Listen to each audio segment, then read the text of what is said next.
ದಕ್ಷಿಣ ಕನ್ನಡ ಜಿಲ್ಲೆಯ ಮಂಗಳೂರಿನ ಕರಾವಳಿಯ ಬೋಳೂರು ಗ್ರಾಮದ ಉರುವದ ಶ್ರೀ ಮಾರಿಯಮ್ಮ ಕ್ಷೇತ್ರದ ಹೊರಾಂಗಣದಲ್ಲಿ ನಾವೆಲ್ಲರೂ ಸೇರಿದ್ದೇವೆ ಬಂಧುಗಳೇ. ಸುಮಾರು 800 ವರ್ಷಗಳ ಪುರಾತನವಾದ ಶ್ರೀ ಮಾರಿಯಮ್ಮ ದೇವಸ್ಥಾನದ ಇತಿಹಾಸದ ಬಗ್ಗೆ ತಿಳಿಯುವುದಾದರೆ, ಸುಮಾರು ವರ್ಷಗಳ ಹಿಂದೆ ಮೊಗವೀರ ಸಮುದಾಯದ ವ್ಯಕ್ತಿಯೊಬ್ಬರು ವ್ಯಾಪಾರಕ್ಕಾಗಿ ಘಟ್ಟ ಪ್ರದೇಶಕ್ಕೆ ಹೋದಾಗ ಅಲ್ಲಿದ್ದಂತಹ ಮಾರಿಯಮ್ಮ ದೇವಿಯು ನನ್ನನ್ನು ನಿನ್ನ ಜೊತೆ ಕರೆದುಕೊಂಡು ಹೋಗು, ನಿನ್ನ ಊರಿನಲ್ಲಿ ನನಗೆ ಒಂದು ದೇವಾಲಯವನ್ನು ನಿರ್ಮಿಸು ಅಂತ ಅಪ್ಪಣೆಯನ್ನು ಮಾಡಿದಳು. ಆ ರೀತಿಯಾಗಿ ಆ ವ್ಯಕ್ತಿಯು ತನ್ನ ಊರಾದ ಉರುವಕ್ಕೆ ಬಂದು ತಾಯಿಯನ್ನು ಪ್ರತಿಷ್ಠಾಪಿಸಿ ತಾಯಿಗೆ ಒಂದು ದೇವಾಲಯವನ್ನು ನಿರ್ಮಿಸಿದನು. ಅದುವೇ ಶ್ರೀ ಮಾರಿಯಮ್ಮ ಉರುವ ದೇವಸ್ಥಾನ. ಬಂಧುಗಳೇ, ಮೀನುಗಾರಿಕೆಗೆ ತೆರಳುವ ಮೊದಲು ಕಡಲ ಮಕ್ಕಳು ತಮ್ಮ ರಕ್ಷಣೆಗಾಗಿ ಹಾಗೂ ಸಂಪತ್ತಿಗಾಗಿ ತಾಯಿಯಲ್ಲಿ ಬಂದು ವಿಶೇಷವಾದ ಪ್ರಾರ್ಥನೆಯನ್ನು ಸಲ್ಲಿಸುತ್ತಾರೆ. ಹಾಗೆ ತಮ್ಮ ಇಷ್ಟಾರ್ಥಗಳು ನೆರವೇರಿದಲ್ಲಿ ವಿವಿಧ ಮೀನಿನ ಆಕಾರದ ಚಿನ್ನದ ಆಭರಣಗಳನ್ನು ತಾಯಿಗೆ ಹರಕೆಯ ರೂಪದಲ್ಲಿ ಸಲ್ಲಿಸುತ್ತಾರೆ. ತನ್ನ ಭಕ್ತರ ಎಲ್ಲ ಕೆಲಸಗಳಲ್ಲಿ ಯಶಸ್ಸನ್ನು ಕರುಣಿಸುವ ಅವರ ಇಷ್ಟಾರ್ಥ ಸಿದ್ಧಿಗಾಗಿ ಶೀಘ್ರವಾಗಿ ವರವನ್ನು ನೀಡುವ ತಾಯಿಯೇ ಶ್ರೀ ಮಾರಿಯಮ್ಮ ದೇವಿ. ಬಂಧುಗಳೇ, ಇಲ್ಲಿ ವರ್ಷದ ಜಾತ್ರೆಯು ಫೆಬ್ರವರಿ ಅಥವಾ ಮಾರ್ಚ್ ತಿಂಗಳಲ್ಲಿ ನಡೆಯುತ್ತದೆ ಹಾಗೂ ನವರಾತ್ರಿಯಲ್ಲಿ ತಾಯಿಗೆ ವಿಶೇಷವಾದ ಪೂಜೆಯು ನಡೆಯುತ್ತದೆ. ಎಲ್ಲ ಜನಾಂಗದವರಿಂದ ಪೂಜಿಸಲ್ಪಡುವ ತಾಯಿಯು ಇಂಥ ಪರಮ ಪವಿತ್ರವಾದ ಸ್ಥಳದಲ್ಲಿ ನಾವು ಇಂದು ಯೋಗ ಅಭ್ಯಾಸವನ್ನು ಮಾಡುತ್ತಿದ್ದೇವೆ. ಬಂಧುಗಳೇ, ಇದು ನಮ್ಮ ಪುಣ್ಯವೇ ಸರಿ. ಸಮಿತಿಯ ಉದ್ದೇಶ ಸಂಸ್ಕಾರಯುತವಾದ ಯೋಗ ತರಗತಿಯ ಮೂಲಕ ಸಂಘಟನೆಯಿಂದ ದೇಶ ಸೇವೆಯನ್ನು ಮಾಡುವುದು. 1980ರಲ್ಲಿ ನಮ್ಮ ಸಮಿತಿಯು ತುಮಕೂರಿನಲ್ಲಿ ಪ್ರಾರಂಭವಾಯಿತು. ಸಮಿತಿಯ ಪ್ರಧಾನ ಸಂಚಾಲಕರು ಶ್ರೀ ಆರ್ ರಾಮಸ್ವಾಮಿ ಅಣ್ಣನವರ ಸಾರಥ್ಯದಲ್ಲಿ ಪ್ರಾತಸ್ಮರಣೀಯರಾದ ಅಜಿತ್ ಕುಮಾರ್ ಅಣ್ಣನವರ ಮಾರ್ಗದರ್ಶನದೊಂದಿಗೆ ಮಲ್ಲಾಡಿಹಳ್ಳಿ ರಾಘವೇಂದ್ರ ಸ್ವಾಮಿಗಳ ಆಶೀರ್ವಾದದೊಂದಿಗೆ ನಮ್ಮ ಸಮಿತಿಯು ಪ್ರಾರಂಭವಾಯಿತು. ಕಳೆದ 44 ವರ್ಷಗಳಿಂದ ನಿರಂತರವಾಗಿ ಯೋಗ ಶಿಕ್ಷಣವನ್ನು ನೀಡುತ್ತಾ ಇದೆ. ರಾಜ್ಯ, ಹೊರರಾಜ್ಯ ಹಾಗೂ ಹೊರ ರಾಷ್ಟ್ರಗಳಲ್ಲಿ ಲಕ್ಷಾಂತರ ಮಂದಿ ಯೋಗ ಬಂಧುಗಳು ಹಾಗೂ ಸಾವಿರಾರು ಶಿಕ್ಷಕರ ಒಂದು ಕೂಡು ಕುಟುಂಬವಾಗಿ ನಿರ್ಮಾಣಗೊಂಡಿದೆ. ಸಮಾಜದ ಪ್ರತಿ ಒಬ್ಬ ವ್ಯಕ್ತಿಗೂ ಯೋಗವನ್ನು ತಲುಪಿಸುವುದು ನಮ್ಮ ಸಮಿತಿಯ ಉದ್ದೇಶವಾಗಿದೆ. ಬಂಧುಗಳೇ, ನಮ್ಮ ಸಮಿತಿಯಲ್ಲಿ ಪಂಚಮುಖಿ ಶಿಕ್ಷಣದ ಮೂಲಕ ನಾವು ಯೋಗ ಶಿಕ್ಷಣವನ್ನು ನೀಡುತ್ತೇವೆ. ಹಾಗಾದ್ರೆ ಪಂಚಮುಖಿ ಶಿಕ್ಷಣ ಅಂದ್ರೆ ಏನು?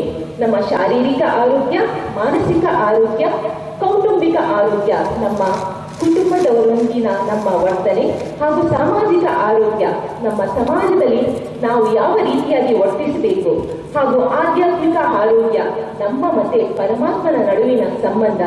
ಈ 5 ಪಂಚಮುಖಿ ಶಿಕ್ಷಣದ ಮೂಲಕ ಇದು ಯೋಗ ಶಿಕ್ಷಣವನ್ನು ನೀಡಲಾಗುತ್ತದೆ. ಬಂಧುಗಳೇ, ಹಾಗಾದ್ರೆ ಯೋಗ ಅಂದ್ರೆ ಏನು?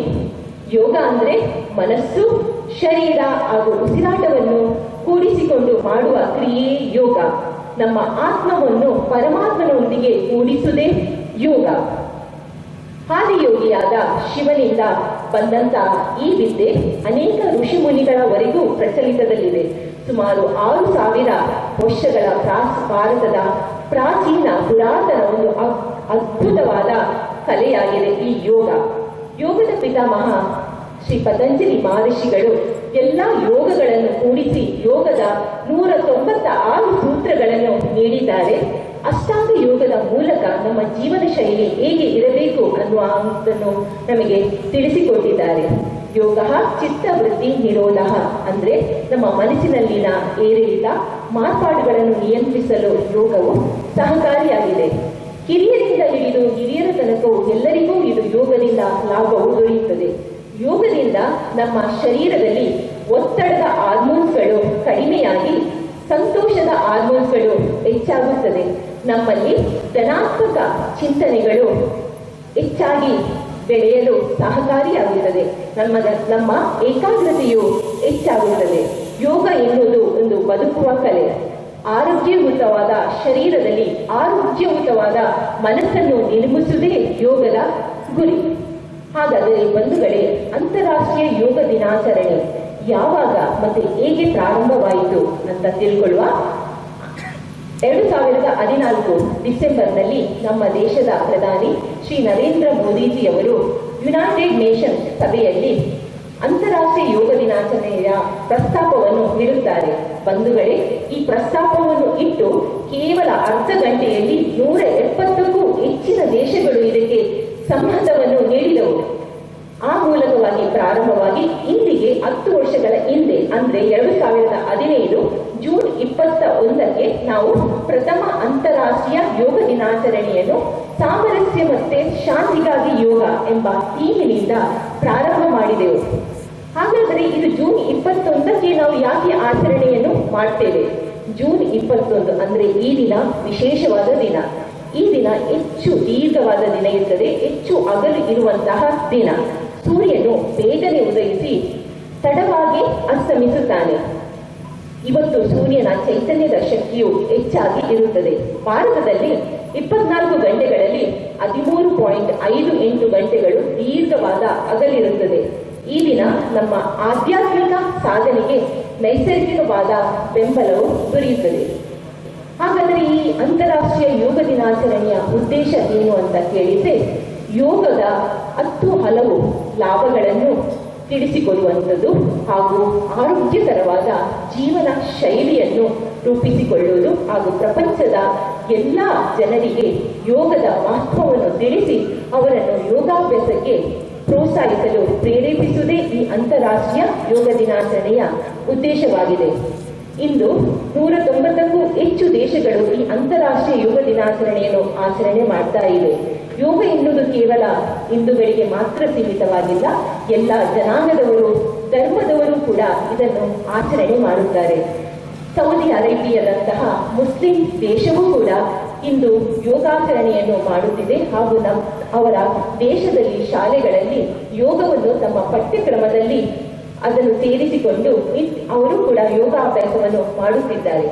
ಬಂಧುಗಳೇ, ಹಾಗಾದರೆ ಭಾರತೀಯರಾದ ನಾವು ಯಾಕೆ ಆಧ್ಯಾತ್ಮಿಕದಿಂದ ಹಿಂದೆ ಉಳಿದಿದ್ದೇವೆ? ವಿದೇಶಿಯರು ನಮ್ಮ ಸಂಸ್ಕೃತಿಯನ್ನು ಇಷ್ಟಪಡುತ್ತಿದ್ದಾರೆ. ಬಂಧುಗಳೇ, ನಾವು ಸ್ವಲ್ಪ ಯೋಚನೆ ಮಾಡುವ. ಇಂತಹ ಘನ ಪರಂಪರೆಯುಳ್ಳಂತಹ ಸಂಸ್ಕೃತಿಯುಳ್ಳಂತಹ ನಮ್ಮ ದೇಶದ ಈ ಯೋಗ ಎನ್ನುವುದು ನಾವು ವಿಶ್ವಕ್ಕೆ ನೀಡಿದಂತಹ ಅದ್ಭುತವಾದ ಕೊಡುಗೆಯಾಗಿದೆ.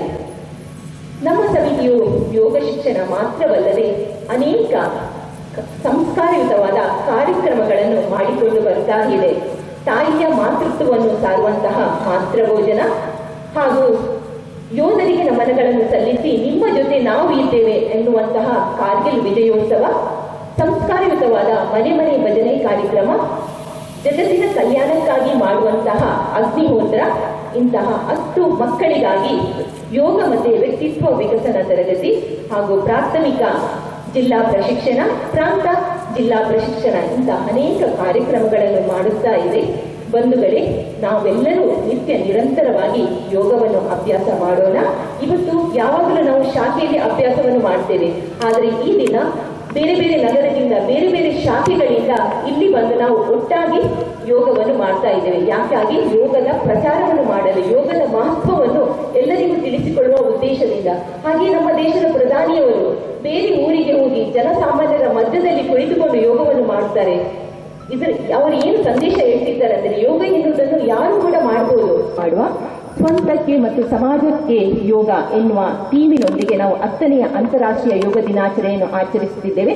ಹಾಗೆ ಮಹಿಳಾ ಸಬಲೀಕರಣಕ್ಕಾಗಿ ಯೋಗ ಅಂದ್ರೆ ಮಹಿಳೆಯರಿಗೆ ಈ ಯೋಗ ಅನ್ನೋದು ಮುಖ್ಯವಾಗಿ ಬೇಕಾಗಿರ್ತದೆ.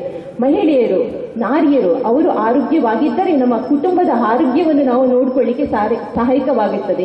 ಈಗಿನ ಮಹಿಳೆಯರು ಎಲ್ಲಾ ಕ್ಷೇತ್ರದಲ್ಲಿ ಕೆಲಸವನ್ನು ಮಾಡುತ್ತಿದ್ದಾರೆ.